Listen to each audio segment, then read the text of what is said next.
Kebesaran hati Soekarno yang membuat rakyat Republik Indonesia menangis. Bung Karno adalah sosok pemimpin besar yang eksistensinya sangat ditakuti dan disegani oleh dunia. Banyak cara yang telah dilakukan oleh golongan dan negara yang merasa terusik oleh eksistensinya untuk menumbangkan Soekarno. Akan tetapi, Soekarno tetap berdiri tegak, tidak bergeming sedikit pun. 11 Maret 1966 adalah hari di mana menjadi gerbang awal penurunan Soekarno dari singgasana kepemimpinannya. Kepercayaan Soekarno terhadap Soeharto yang diberikan surat amanah untuk pengamanan di mana perlu mengambil suatu tindakan untuk menyelamatkan revolusi dan lain sebagainya atas nama Soekarno.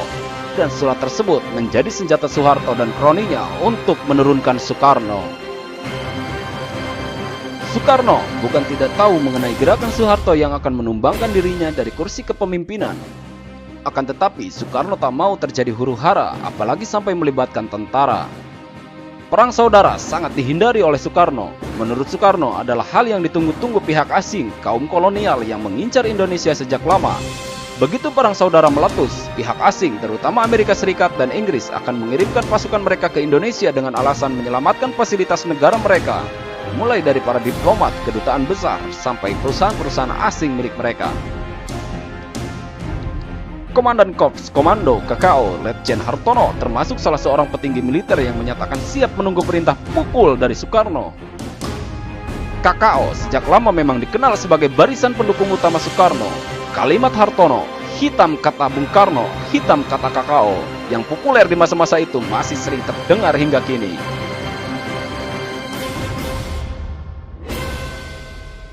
Suatu hari di pertengahan Maret 1966, Hartono yang ketika itu menjabat sebagai menteri atau wakil panglima angkatan laut itu datang ke Istana Merdeka menemui Bung Karno.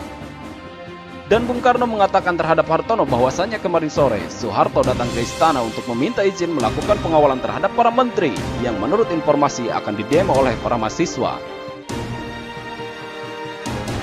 Akan tetapi ternyata itu bukan merupakan suatu pengawalan. Untuk membuktikan laporannya, Ahadi yang kebetulan saat itu berada di sana memerintahkan ajudannya untuk menghubungi Menteri Penerangan Ahmadi.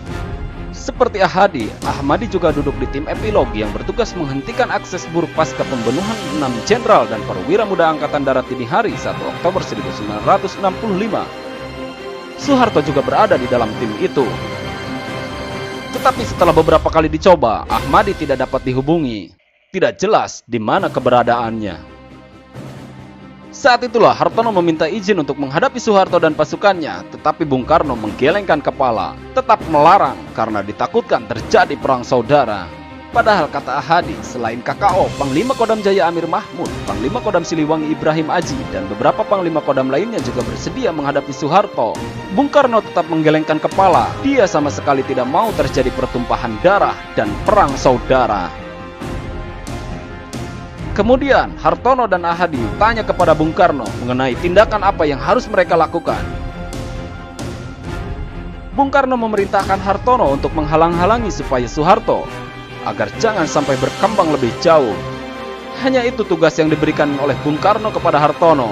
Dan Hartono mengerti apa yang dimaksudkan dengan perintah dari Bung Karno tersebut, yang tak lain adalah jangan sampai ada perang saudara. Menghindari perang saudara inilah sebagai wujud kecintaan Presiden Soekarno terhadap rakyat dan negeri ini. Pantang bagi seorang Bung Karno meneteskan darah di atas negeri ini apabila hanya ditukar dengan sebuah kekuasaan. Kebesaran hati Bung Karno inilah yang akhirnya menumpahkan hujan air mata dari seluruh penduduk negeri Republik Indonesia. Demikianlah sekilas mengenai sejarah Bung Karno. Mudah-mudahan ada hikmah dan manfaat yang bisa kita raih di dalamnya.